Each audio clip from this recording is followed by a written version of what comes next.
All right, we did talk about this last week, and I kind of made a note of it, forgot to come back to it, but Dawand Jones got arthroscopic knee surgery last week. That was not the surgery that kept him out at the end of last season. He fractured his ankle. This was a separate surgery to clear up something that he played through last season. According to Jeremy Fowler, he should be getting off crutches soon and be ready for camp. It is worth noting that arthroscopic knee surgery is what kept Jed Wills out for 9 months last season. So that's the report. We'll see what happens. Brad, Tyvis, G, Bull, when we look at the offseason needs for the Browns, can we just shoe in Dawand Jones to be the starting left tackle, or is that another position that you think the team has to address in some capacity during this offseason? G, you can start us off. Man, look, I'm going to say you like this. They can look at it all they want. They got way too many other holes to be talking about some linemen. That's under contract. Conklin under contract. Dawand Jones under contract. And by the way, I'm all for begging Joe Batonio to come back.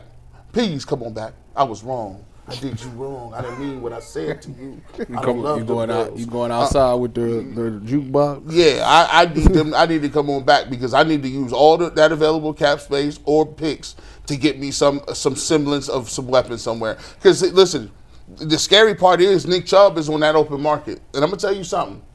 Be careful what y'all wish for. Mm-hmm. Somebody gonna come out there, and I told y'all, everybody looking around, I said, stop acting like Nick Chubb is gonna come back and save the day. He had these surgeries. Do not get overconfident about it. Then he came back. He's washed. He's a shadow of himself. I said, I told you he didn't have no off-season conditioning, no nothing. He has no plyometrics. Now he gonna mess around and pull that Derrick Henry, and he's gonna go somewhere else, and he's gonna look good. We're gonna be here with Jerome Ford. The Browns need to figure out what they need to do at running back. You're a wild guy. They're gonna be Jerome Ford. We need to figure this out. Yeah. I need a receiver. Don't start telling me about no linemen that quick, because here's what we're gonna do. If they don't get that line, we didn't get Abdul Carter. We want best available. The next thing we got to do in Cleveland is draft a tackle so we can feel confident. We got to tackle. We build up front. No, I need some playmakers. Are you penciling in Dawand Jones as the starting left tackle? Of course he is. Tyvis, are you as well? Tyvis know what the company answer is. What's the answer, Tyvis? I hate him. First of all, he's ridiculous. Yeah, I mean, what? Yeah. Dawand should be the starting left tackle next year. I think that they're very comfortable with him. I think in the couple of games that he played, he looked pretty good out there. I know that he is going to have this knee surgery, but I don't think his recovery would be like Jed Wills was. I still believe that. Well, Jed told us it was a business.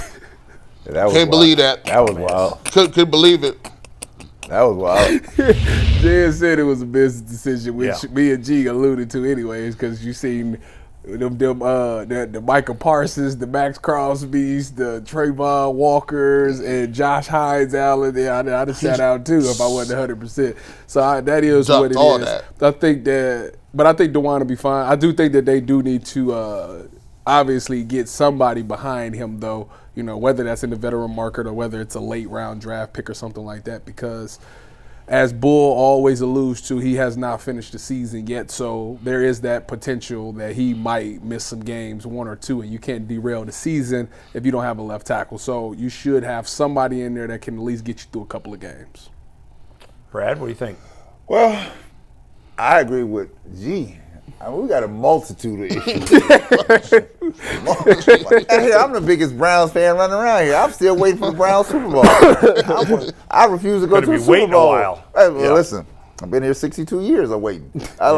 I'm waiting for the day that this happens. Right. So I don't think it's one guy, one position that's going to sink us. It's a multitude of things. Let me tell you what I see the needs that need to be addressed. First of all, you better resolve this stadium thing, right? Get that behind us, right? And let me remind people, because I like Mayor Bibb, I like Dave Jenkins of the Browns, I like Ted Taiwan, I like all of them, right, at the Browns, city, county. Listen, we all cousins. We're cousins here, right? We got to work this out, right? And then I understand Jimmy's position, because in today's business model, you cannot be a one-trick pony here. You cannot have a stadium and without all the amenities around it because you have to supplement these incomes, these salaries that you're paying here. And it's just not off ticket sales, the TV money. That's not it, right? You need a multitude of layers here. Right, and then you got investors on the team. Yeah. Tyvis put his money in on the team, right? Tyvis, you want to return? Yes, I do. You tell me after I die I get the return? No. That wasn't the deal. That ain't the deal. You ain't gonna say nothing to Jimmy Haslam for the next 4 years till you get in that stadium, so you can trickle that down to us. I need some sort of get in free passes or something in the back, So Jimmy Haslam is great. So that's got to get resolved. He's great at being a shitty owner. Then you have to resolve this. Everybody, the QB thing got to get resolved here. That got to get resolved. And here, it may require a tough call. If you walk around this city, it really is not a tough call. Like, you walk around this city, most people are like this. We gave it a try. We gave it a try. So when they talk about, you gonna pass on Shador? Wait, hold on now. And then we talk about Carson Wentz. Like, what are you talking about? No. I need to hope. I need hope for something. And then to your point, Nick Chubb. Nick Chubb not gonna be good to a year from the return. Yeah. You know when you come off a major knee reconstruction, that first year, because you're still trying to figure it out. You're just happy to get back out there. That's it. You're not going to see production until a year from now, right? And so if you think you're giving up on Nick Chubb early, I wouldn't do that. I didn't like what Andrew Berry said. I caught it. Yeah. He said it at the last part. I said, whoa. What you mean he gonna hit the market? The last thing I need is Nick Chubb to be running around, sneaking around, playing for some AFC team like the Bills. That's gonna be a great number two back. The Chiefs. Nah, man, I don't want none of that. You look at somebody that blew out an ACL, and then when they come back, he's just a shell of themselves. But you're just happy to get back. Then that next year they come back, that brace goes away, and then they're like, oh, I'm back down to shakedown mode up in here. All right, let me ask you this, guys. What do the Browns need more than anything else? Quarterback. A quarterback. Yeah, we need that. Who protects the quarterback? We know that. Yeah, we got that. I need a left tackle. Now, I like Dawand Jones' potential. There's clearly he has talent there. But he cannot stay on the field. He's had 4 or 5 injuries in 2 years. I heard he's lost a little weight in the offseason. I know he got pissed off because I commented about his weight. I understand. I understand in this modern era, we talked about this before, if somebody comments about your weight, it feels like they're being mean or picking on. I was not. I'm fat. I understand what it's like to be fat. I understand how hard it is to lose weight. He's a young professional athlete. I'm not. So it's a little easier for him, but I understand the struggles of being extremely overweight, and I want him to do well. I am rooting for Dawand Jones. But if you're going to start over, which I hope, and I think we all hope, with a young quarterback, I need to have a left tackle to protect him. So no, I don't want to draft a left tackle at 2. What is your hierarchy? Do you feel, besides quarterback, what's your hierarchy of need?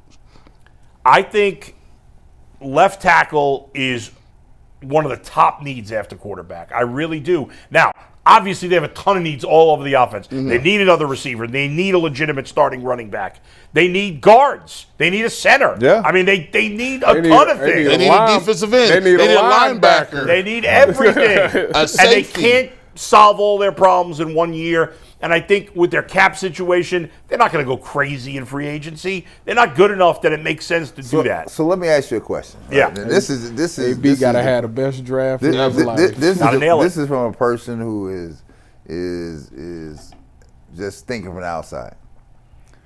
If we are so far away in sports, if we're so far away from where you want to be, you got so many needs. Yeah. You have to start filling these needs. You're not going to fill them all in the draft. That's right. I said this not a city where the free agency is going to be we running here, right? And I'm gonna just tell you, right, because we're operating out of old facilities, right? We are. Yeah, it's looking nasty. So when you go to the Player Association report card. When you go to look at the facilities and compare the facilities, I'm talking practice We're and weight lose room, that one. training Well, you're going to lose that one. Yeah. Right? Because in this day and age, you got to have the goods. Yeah. Now, what I say about Dan Gilbert, he keep the goods. Yeah. He gonna keep it fresh. Ain't they opening a new Yeah, facility? we keep it fresh because you got to get people to come here, right? The other side of it is this: if I'm so far away, am I willing to invest myself in something valuable to get more things?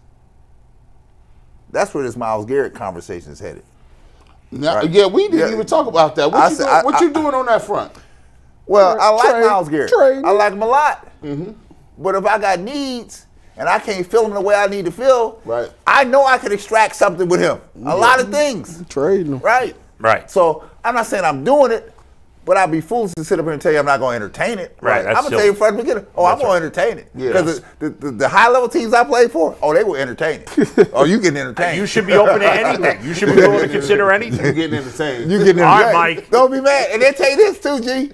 Oh, don't get mad. Yeah, This ain't personal. It's business. Just that's right. what It's it